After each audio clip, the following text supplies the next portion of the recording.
اور کوئی چیز ایسی نہیں جس کے خزانے ہمارے پاس نہ ہوں،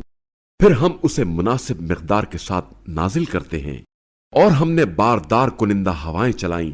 پھر ہم نے آسمان سے پانی برسایا، پھر اس سے تمہیں سیراب کیا،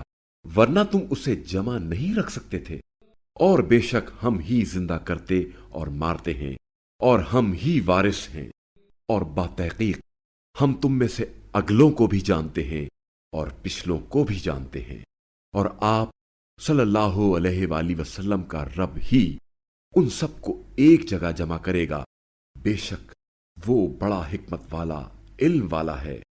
بتحقیق ہم نے انسان کو سڑے ہوئے گارے سے تیار شدہ خشک مٹی سے پیدا کیا، اور اس سے پہلے ہم لو گرم ہوا سے جنوں کو پیدا کر چکے تھے۔ اور وہ موقع یاد رکھو جب آپ صلی اللہ علیہ وآلہ وسلم کے رب نے فرشتوں سے کہا، میں سڑے ہوئے گارے سے تیار شدہ خشک مٹی سے ایک بشر پیدا کر رہا ہوں، پھر جب میں اس کی تخلیق مکمل کر لوں اور اس میں اپنی روح میں سے پھونک دوں تو تم سب اس کے آگے سجدہ ریز ہو جاؤ۔